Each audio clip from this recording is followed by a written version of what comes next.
Good morning, good afternoon, and good evening, everybody. Once again, Joe Nice live and direct as always on an April 30th, 2021, April 30, 2021, April 302021. Today is a wonderful day outside. It's a beautiful day in the neighborhood. Wanted to engage with everybody. I haven't done a live and direct chat in a while in this format. Many of you all saw me the other day when I was in Elizabeth City, North Carolina, for the Andrew Brown Jr. hearing with regards to the judge of Pasquotank County releasing the body camera and other video footage of the unfortunate shooting of Andrew Brown Jr. in his driveway. Many of you all saw the video. I apologize for the quality of the video. There were probably 3 or 4 dozen other news organizations that were using whatever internet resources at the time that were available to all of us, including cellular data and internet data. So being able to have a clear signal was a bit of a challenge. I did the best I could with the equipment that I have available to me, which is essentially a Samsung Galaxy 10 smartphone. So that is what happened. And essentially the judge in the case has ruled that they're not releasing the video camera footage, which is shocking because the video camera footage, in my opinion, and quite honestly, in the opinion of probably many other people, should not be a matter of judicial record. It should be a matter of public record, because it was public servants that were involved in the shooting. Public servants in this instance being police officers. I think there was either 9 or 10 police officers involved in the shooting. 2 have decided to resign from their jobs. Another took an early retirement. The remaining officers are on administrative duties pending the outcome of the investigation. There were, at the press conference, there were 4 attorneys that spoke. And again, I was standing 3 feet away from these attorneys, 3 feet away from them. The first attorney represented, I think, the North Carolina Press Association. He was an attorney that was representing journalists. And that attorney basically explained that the judge told him that the police tapes were a matter of judicial record and they needed to supposedly protect the identities of the officers involved. There were 3 other attorneys that were representing the Andrew Brown Jr.'s family. One attorney said that it was wrong what they were doing, but they were able to get a hearing in another 10 days to see more of the footage.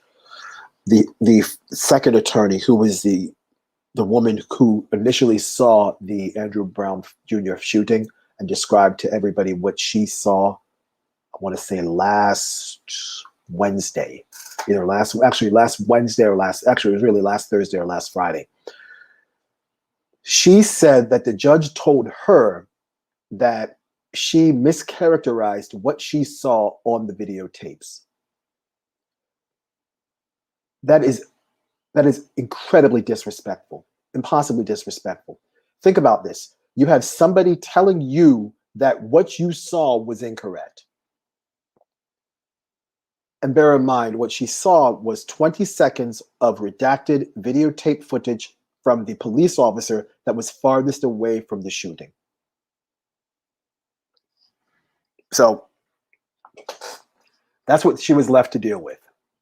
And then another attorney was basically supporting them. I know Reverend Greg Drumright was there also. Reverend Greg Drumright has been heavily involved in much of the activism taking place in Graham, North Carolina, which is about a 30-minute drive away from where I am in Alamance County, North Carolina. And there are plenty of Graham, North Carolina Black Lives Matter supporters and the Occupy Graham movement. They were protesting on Wednesday and Thursday of this week, and a couple of arrests have taken place. There supposedly is a new ordinance in Alamance County, North Carolina, that prohibits protests or gatherings of more than 10 people, which is absolutely ridiculous. Again, like I said in the video that I did this past Wednesday evening, that is now being shown all over the internet, especially on the Status Quo YouTube channel, the First Amendment of the United States affords every United States citizen 5 rights. The 5 rights are freedom of press, freedom of speech, freedom of religion, the opportunity to petition your government to address grievances, and the right to peaceably assemble. Nowhere in the Constitution does it say that you can peaceably assemble, but it can't be more than 10 people. Doesn't say that. Doesn't say that. And if it did say that, then where was that law on January 6th in Washington, D.C., when a bunch of Trump supporters stormed the Capitol building? Where was it then? Where was it then? But no, we can't have that law. Can't have that. So on Wednesday, I hung out with John from the Status Coup, a couple of other journalists, Ed, Adam. We hung out at the Muddy Waters Cafe in Elizabeth City, North Carolina. We hung out there for about 3 or 4 hours. Then we saw the protests. We started marching along with the protesters. I would say there were probably a couple of hundred protesters there on Wednesday afternoon. And the chants were the same. Release the tapes. Release the tapes. Release the tapes. 20 seconds, not enough. 20 seconds, not enough. And supposedly there is either 11 or 12 minutes of video footage showing what happened. And I will reiterate many of the points that I brought up in that video that is on the Status Coup channel right now, Status Coup YouTube channel, youtube.com/Status Coup. It is also on my YouTube channel, youtube.com/JoeNiceDJ. And it's also on my Instagram page, instagram.com/JoeNiceDJ. And again, if the cops did nothing wrong, why are we hiding video footage? If the cops did nothing wrong, then why did 2 of them quit, and why did the 3rd take an early retirement? If the cops did nothing wrong, then why are we only showing 20 seconds of one video camera from one cop, and it was the cop that is farthest away from the actual shooting? What is there to hide? And from what I understand, there was no audio involved in the 20 seconds that was shown to the representatives from Andrew Brown Jr.'s family. So no audio. What was said on those tapes that you don't want Andrew Brown Jr.'s representatives and family to hear? What did those cops say? What could have been so egregious coming from those police officers that they had to they had to put the audio on mute so Andrew Brown Jr.'s family doesn't hear what was being said? Just like I said in the video, there's a cover up, and then there's a cover up inside of this cover up. There has to be. There has to be. Because again, if a police officer in Elizabeth City, North Carolina, rescues somebody from the Atlantic Ocean, or a police officer in Elizabeth City, North Carolina, climbs a tree and rescues a kitten, they would have that videotape footage to every television station within 250 miles. But a black man gets shot and killed behind the wheel of his vehicle in his driveway by white police officers. Oh, well, we gotta wait for the videotape. We gotta hold everything down. Let's slow everything down. Let's wait on this. It's a matter of judicial record. It's not a matter of public record now. It's ridiculous. It's absolutely ridiculous. So I marched in the protests. It was probably a good, probably about a 5 or 6 mile walk that I did that day easily, because I know I track my steps every day, and I did something like 13 or 14,000 steps that day, and most of them were from the march. So, and it's about 2,000 steps in a mile. So I probably marched about 5 or 6 miles on Wednesday, and 8 o'clock was when the curfew began, and I left Elizabeth City about 8:45. I didn't see anybody get arrested, but I did see the police presence dramatically increase by the time I was leaving. And then I tuned into Status Quo's live feed, and I basically paid attention on the 3-hour drive back from Elizabeth City back to where I am now. And then I stayed up till about 1, maybe 2 o'clock in the morning, and the feed was still going, and cops were tackling protesters and arresting them. Peaceful protesters. And the cops were threatening many of the journalists that were there also. And again, one of the 5 rights that the First Amendment to the Constitution affords everybody is freedom of the press. Why are the police messing with the press? Why are they messing with video journalists? Why are they messing with newspaper writers and bloggers and YouTubers who are independent journalists? Why are they doing this?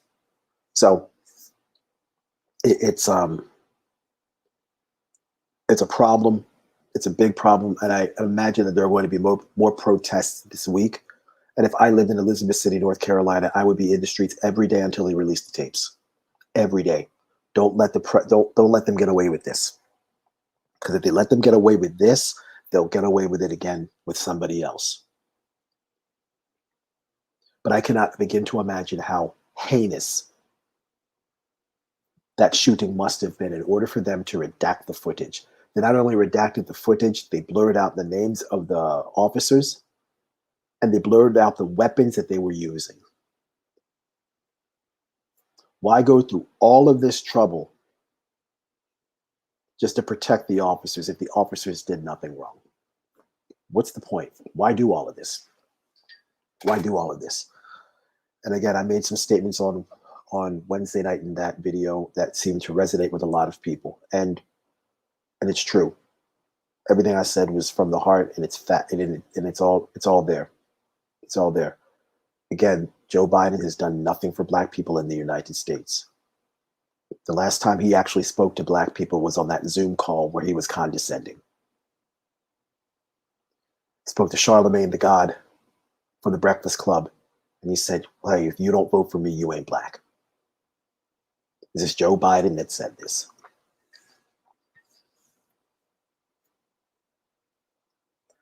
This is the same Joe Biden that wrote the Anti-Drug Act of 1988, otherwise known as the Crack Bill.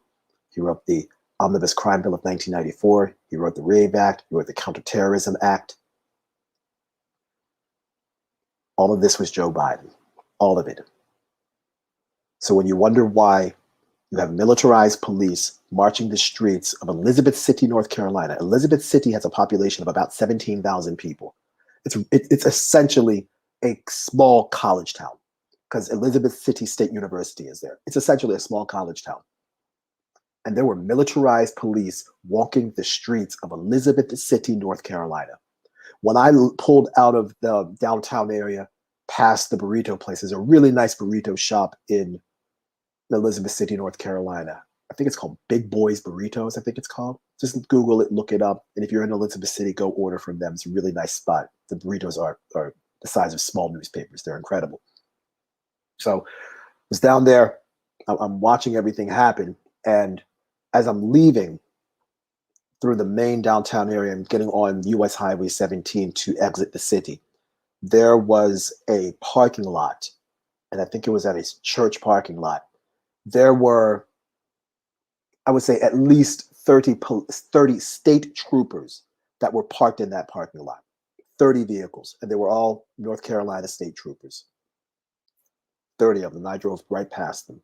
And they were not far away from where the protests had gone from the courthouse area down over towards the bridge.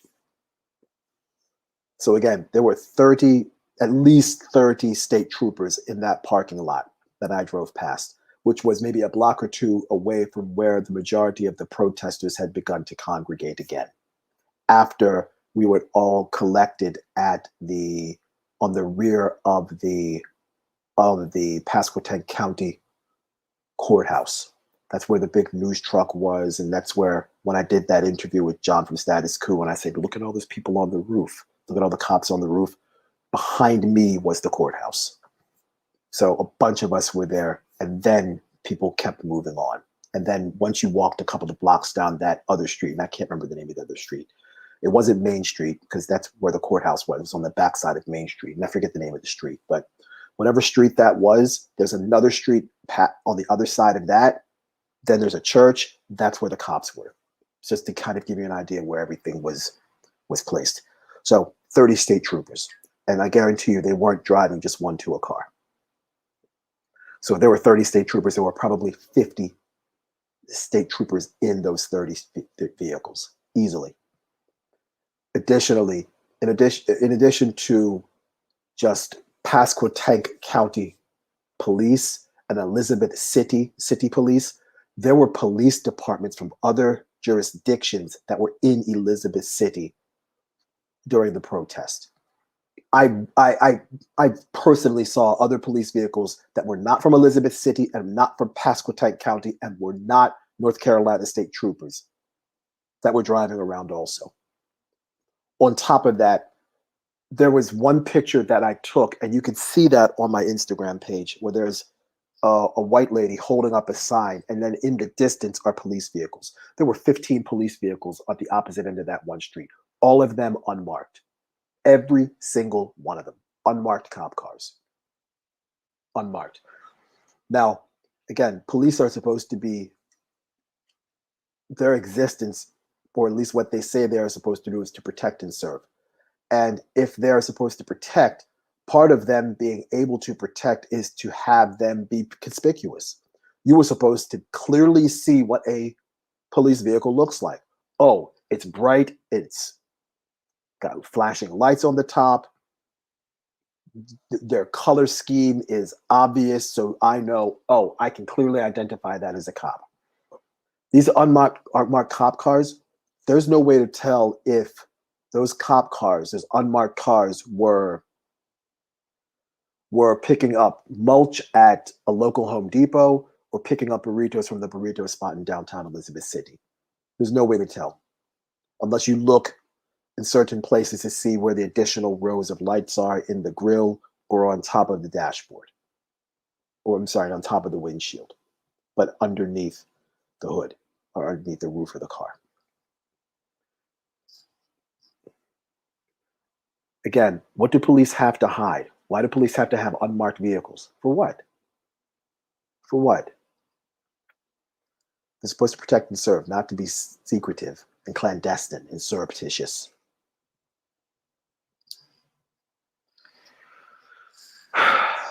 So,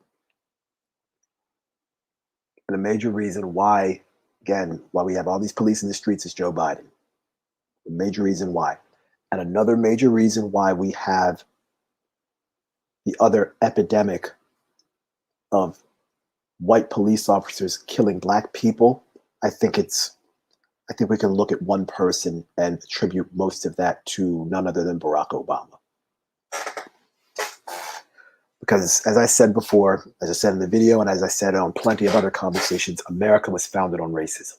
America runs on racism. The first Africans that were trafficked to what is now known as the United States were trafficked to Fort Monroe, Virginia, and I talked about that in the video the other day, but it was known as Point Pleasant. And they were brought on Portuguese and Spanish ships on or about August 20th, 1619. The United States became the United States. It gained independence from England on July 4th, 1776. The institution of slavery in what is now known as the United States is older than the United States by over 150 years. So again, I want to make sure everybody understands what we're dealing with.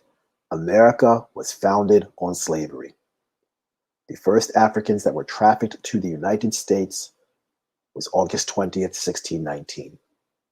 The United States became the United States on July 4th, 1776. The Constitution of the United States became the Constitution of the United States on March 4, 1789. Black people did not get anything from the Constitution of the United States until the 13th Amendment, which I think was ratified in 1860. So from 1619 to 1860, Black people in the United States were not considered people because Black people were enslaved. And if you were enslaved, you were considered property, not a human being.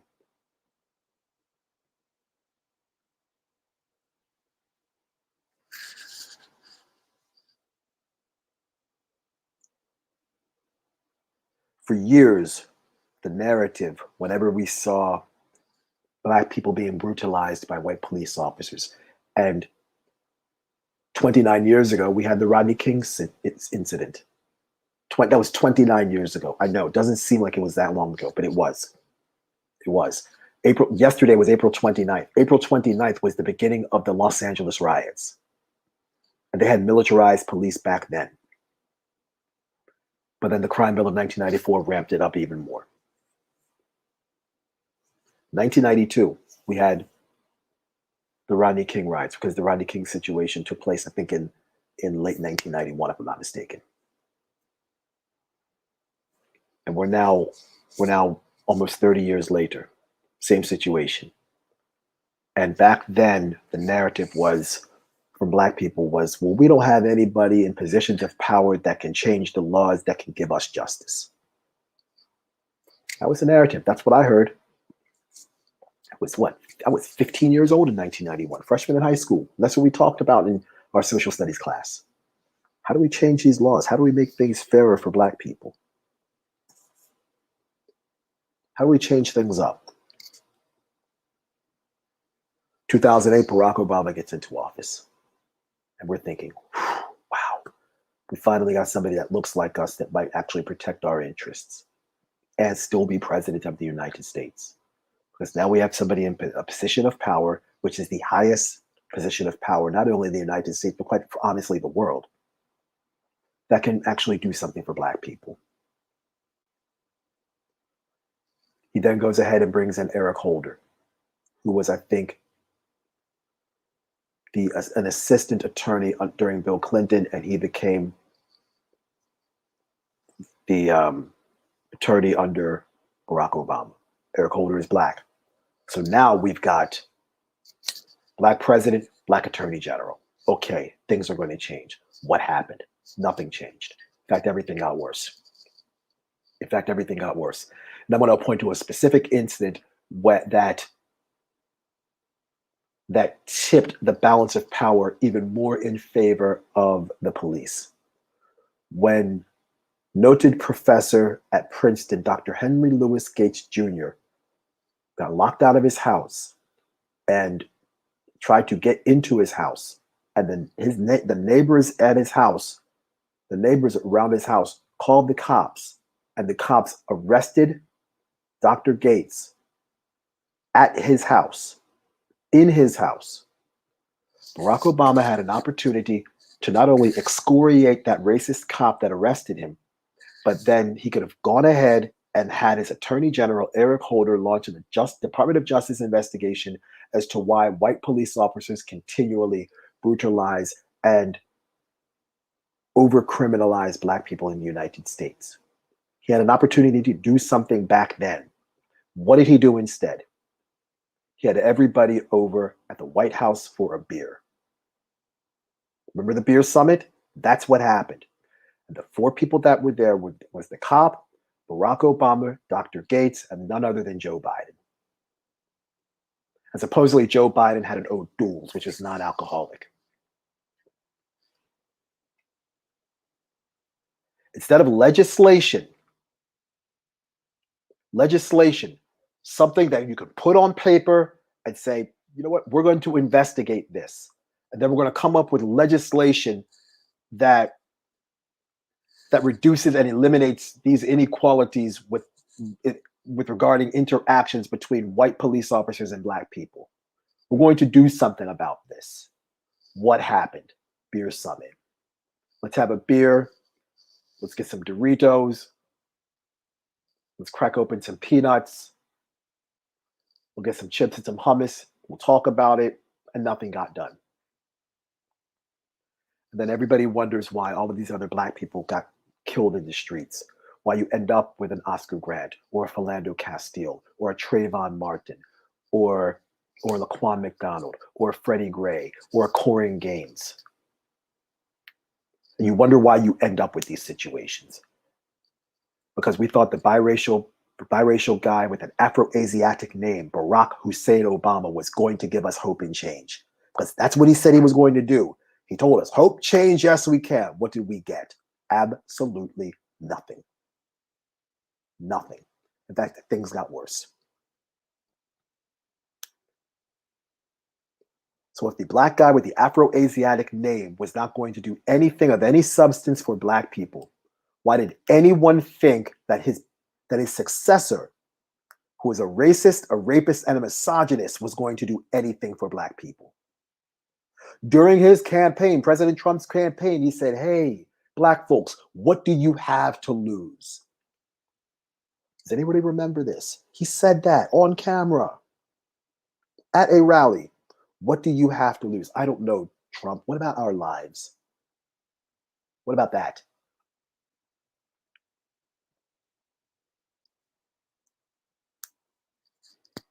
We dealt with 4 years of Donald Trump. Nothing was done legislatively to address police genocide towards black people. Nothing was done legislatively. And as I said in the video the other night, black people helped Joe Biden get elected, especially in Georgia. Stacey Abrams, here you go. We'll hand it to you. Keisha Lance Bottoms, who is the mayor of Atlanta, Georgia. Yep, we're riding with Biden. Raphael Warnock, black reverend from Georgia, now a state senator from Georgia. Yep, we're riding with Biden. Kamala Harris, state senator from California, who is a member of, I can't remember what sorority she's from, but she rallied, got a whole lot of her sorority sisters to vote for Biden. Many of them are middle-aged black women who are from the managerial and or professional class. She got many of them to vote for her, not for her, but for Biden. Joe Biden has now been in office 102 days. There has been nothing done to deal with white cops shooting black people in the streets. There's been absolutely nothing. Nothing. And again, American, Asians, and Pacific Islanders, they got legislation. They got legislation. And it's called the COVID-19 Anti-Hate Law, if I'm not mistaken. And I'm not minimizing anything that has happened to American Asians or Pacific Islanders. But much of what we've seen with regards to hate directed towards them has primarily been since COVID. Otherwise, the bill would not have been named the COVID-19 anti-hate legislation, but the words COVID-19 were in it. And again, I am not diminishing anything that is happening to American, Asian Americans, or Pacific Islanders. I'm sure they face their share of racism, persecution, etc. But it pales in comparison to what black people have had to deal with for 401 years in North America. It pales in comparison to what indigenous people have had to deal with for longer than what black people have had to deal with in North America. So if Asian Americans and Pacific Islanders can get a bill signed during Joe Biden's first 100 days, why can't black people? If members of the trans community can get legislation to protect them on the first day of Joe Biden's presidency, why can't black people? And again, I need answers to these questions. And there are people in Washington, D.C. who make a lot more money than me that have 401ks and excellent health care that are not giving us substantive remedies to this problem and are unable or unwilling to answer these questions. And the mainstream media is not even willing to ask these questions of our politicians, especially the Squad, and most specifically the Congressional Black Caucus.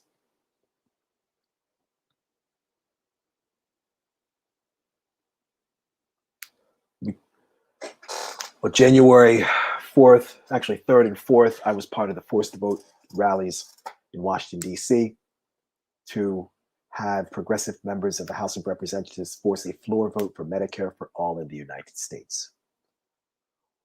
How come the Squad is not trying to force a vote to get H.R. 40 passed in the House Resolution 40 for reparations?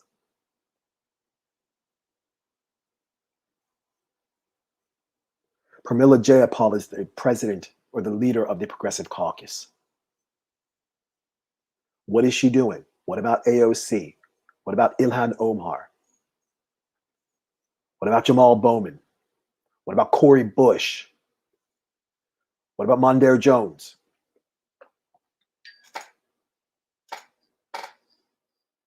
What about Ro Khanna? Where are these people? Where are they? How come none of them are standing up for Black folk? None of them.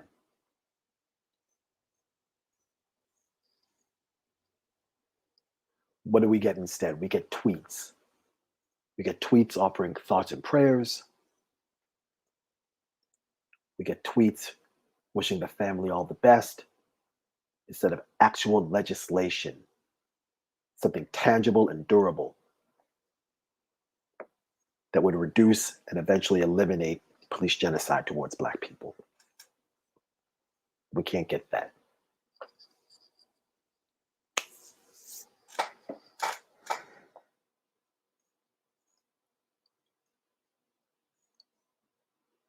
And the same people that put Black squares on their Instagram and started going to their bookstores and reading books about white fragility and racism, the same people that were messaging me that I haven't heard from in 15, 20, or in some cases 30 years are nowhere to be heard from and nowhere to be seen now. Because now, hey, it's cool. Everything's cool. All right. Everything's all right. Because, Ma'Khia Bryant, oh, she was swinging a knife, but, whatever. And Adam Toledo, he was a gang member, but yeah, whatever. And Andrew Brown, well, hey, he's Black and the police had to do what they had to do. So, okay, no problem. And all of a sudden, because Derek Chauvin got convicted, many of these neoliberals think that racism all of a sudden is over and police genocide is all of a sudden done because Derek Chauvin has been convicted. And the fact that America actually had to have a trial for Derek Chauvin to see if he actually murdered George Floyd shows you how far America has to go with dealing with their racism. We had to have a trial to figure out if somebody actually killed somebody when the entire world saw that Derek Chauvin killed George Floyd. We had to have a trial for that.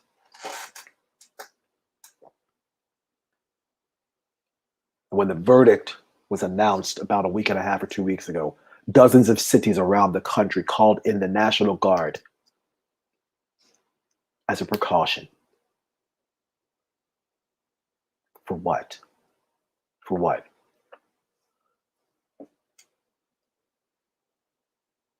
These cities that were calling in the National Guard, they were calling in the National Guard to protect and serve citizens. They were calling in the National Guard to protect property, businesses in downtown locales, which again goes to show that Black life is consistently being devalued. Because in nearly every instance, personal property, or in this instance, chattel, which is movable personal property, is more valuable than Black lives. So when you hear the phrase Black Lives Matter, that is what that means. It means that, hey, you know what? We're more important than your business or your corporation or your park bench. We're more important than that. So if police are interested in protecting and serving, let's protect lives rather than property.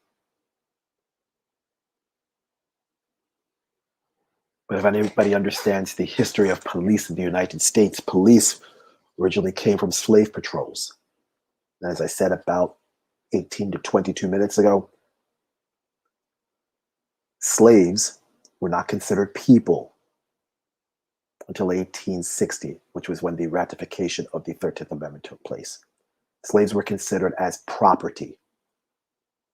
And if a piece of property, namely a Black person, a human being, ran off the plantation, slave patrols rounded the property up.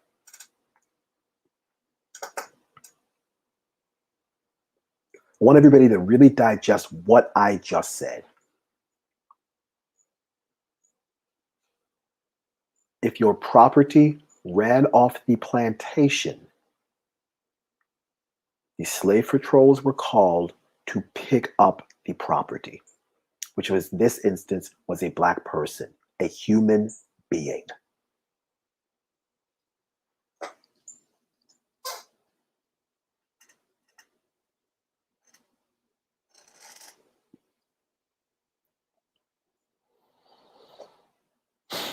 I'm going to do my best to try to get out to Elizabeth City again sometime this weekend, probably Sunday.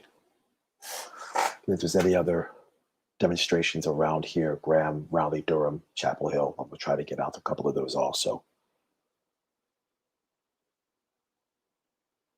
We have to stay vigilant. We have to. We shouldn't have to constantly fight for humanity, freedom, equality, and survival, just like you're seeing on my shirt here. But unfortunately, that is what we're going to have to do. I want to thank everybody that's been watching. I want to thank everybody that participated. There were a couple of comment messages in the chat. To Richard Ranch, slap in the face. I agree. It is a slap in the face. Police is a gang. They're the Ku Klux Klan.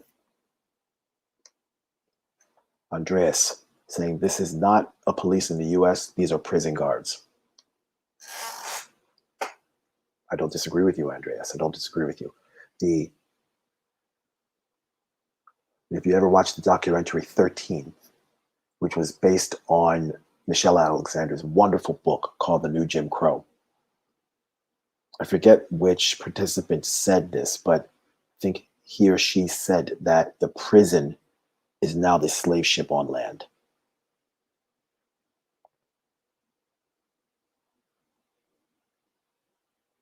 So,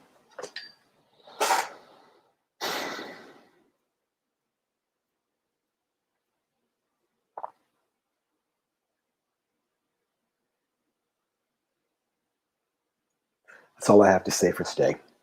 I want to thank again everybody for participating and watching. Please make sure to subscribe to what I'm doing on YouTube, youtube.com/JoeNiceDJ. Share this video with your friends if you're on Facebook, facebook.com/JoeNiceDJ. Again, share this with your friends. Share it with people who aren't your friends. Share it with people who are family members. Share it with people who aren't family members. We need to make sure that people understand what's going on. And I'm going to keep doing what I do.